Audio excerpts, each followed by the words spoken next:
Global बाजारों की तेजी बनी हुई है और बहुत क्लोजली जब अजय ट्रैक कर रहे थे फेड की बैठक को, फेड के आउटकम को, उसको बाजार ने ओपन आर्म से भी लिया।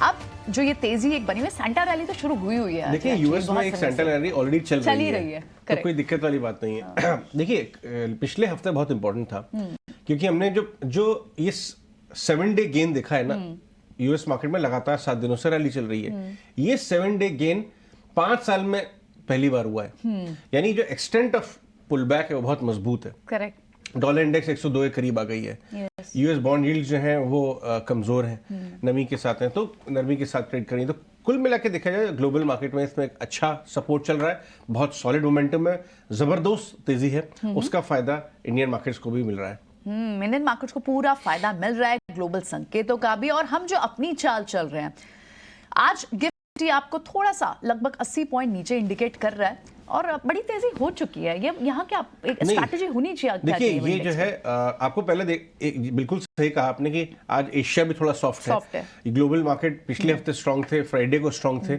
लेकिन एशिया में आज वो तेजी नहीं दिख रही है। लेकिन 70 पॉइंट की जो मामूली गैप डाउन आपको दिख रही है, इसमें आपको परेशान नहीं होना चाहिए। अगर आप ये देखेंगे पिछले हफ्ते भारत में क्या हुआ, लगातार जबरदस्त रिकॉर्ड तोड़ रैली जिसे कह सकते हैं। लेकिन फ्राइडे का जो एफआई का जो बाय फिगर है वो बहुत अहम था। 9,000 करोड़ की बाइंग एफआई की कैश में नजर आई फ्राइडे को, जो कि कई सालों में सबसे बड़ी सिंगल डे बाइंग थी। मुझे याद नहीं आ रहा है, और इसमें कोई बड़े ब्लॉक्स भी नहीं है बाय द वे। बिना ब्लॉक्स के इतनी बड़ी बाइंग, यानी लार्ज कैप में डिलीवरी बेस्ड काम हो रहा है। और एफआईएस का जो रुख है वो पिछले एक हफ्ते 10 दिन के अंदर ही बदला है। तो एक तरफ भारी मात्रा में एफआईएस खरीदारी कर रहे हैं।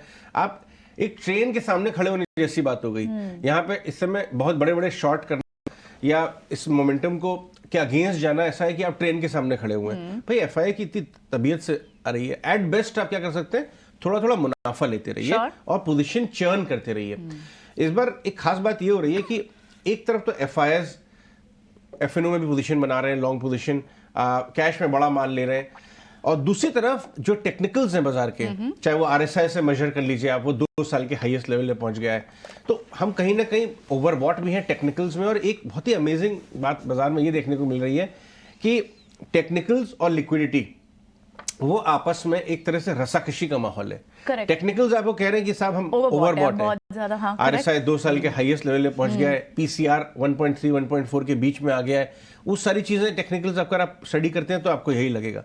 लेकिन लिक्विडिटी के सामने क्या टेक्निकल टिकेंगे, या टेक्निकल्स ओवरबॉट दिखाना और उनके इंडिकेटर लिक्विडिटी के पुल बैक के साथ कोइंसाइड करेंगे, ये समय की बात है। इस समय फैक्ट ये है कि कल हम फ्राइडे को 21,500 के करीब आ गए। 48,000 क्रॉस हो गया बैंक निफ्टी में। तो अब हम 50,000 की तरफ देख रहे हैं। 21,700 800 का जोन अगले हफ्ते, नहीं तो इस हफ्ते पुल बैक के साथ बिल्कुल पॉसिबल है। अगर लिक्विडिटी का यही तेजी चलती रही, और कोई खास रीजन नजर नहीं आ रहा है कि अभी लिक्विडिटी पुल बैक हो, अभी तो लिक्विडिटी ग्लोबल में चालू हुई है। क्योंकि लास्ट आवर ऑफ ट्रेड देखिए बैंक निफ्टी में, अगर आप लास्ट आवर ऑफ ट्रेड देखेंगे तो आपको नजर आया कि एक big bulk buying last hour trade में आई है 48,000 के ऊपर। वरना हम लोग एक रेंज में थे, निफ्टी को भी लेके आई है, ये बैंक निफ्टी की बात है। पूरे दिन हम एक रेंज में थे, 70% ऑफ द दिन हम रेंज में थे। लास्ट आवर ट्रेड में एकदम से बम्प अप आया। ये एफआई लिक्विडिटी को लेके आ रहा है, और लिक्विडिटी के सामने खड़ा होना मेरे हिसाब से उचित बात नहीं है। आज के ट्रेडिंग के सेटअप की भी बात कर लेते हैं। हमें करना क्या चाहिए? पुलबैक्स में आपको बिल्कुल बाजार में पोजीशन बनाना देखना चाहिए, क्योंकि चेज करने से कोई फायदा नहीं है। अगर आप मोटे लॉन्ग पोजीशन में बैठे हैं तो ट्रेलिंग स्टॉप लॉस लगा के आप कैरी करिए। कोई अभी ऐसा संकेत नहीं नजर आ रहा है कि भीषण गिरावट बन सके। स्टॉप लॉस लगा के चलिए, और पुल बैक्स पे जो आपके मिस हो गए स्टॉक वो खरीदारी करिए। कौन से ऐसे स्टॉक्स हैं जिसपे आपको काम करना है? अभी आपको बाजार का रुझान लार्ज, एक तो लार्ज मिड कैप 50,000 करोड़ से ऊपर वाले, और एफएनओ स्टॉक्स और लार्ज कैप की तरफ, क्योंकि जब एफआई की लिक्विडिटी आती है तो ज्यादा बड़ी लिक्विडिटी वहां पे आती है। डीआई तो मौका देख के बुक कर रहे हैं। इनफैक्ट फ्राइडे को भी डीआईएस का छोटा मुनाफा वसूली का एक फिगर आया था कैश में। आपको आईटी दिग्गज विप्रो एक स्टॉक है जिसपे आप बना के रखिए अपनी पोजीशन, और देखिए आईटी और मेटल्स की तेजी जल्दी खत्म नहीं होने वाली है। कल भी हमने देखा काफी अच्छी बाइंग। आईटी इंडेक्स अभी भी अपनी 52 वीक लो से काफी नीचे है, तो उसके अंदर गुंजाइश है। दिग्गज आईटी शेयरों में अभी भी जगह है, वहां पे आप बना के रखिए अपनी पोजीशन। रैली अभी खत्म नहीं हुई है मेटल्स में।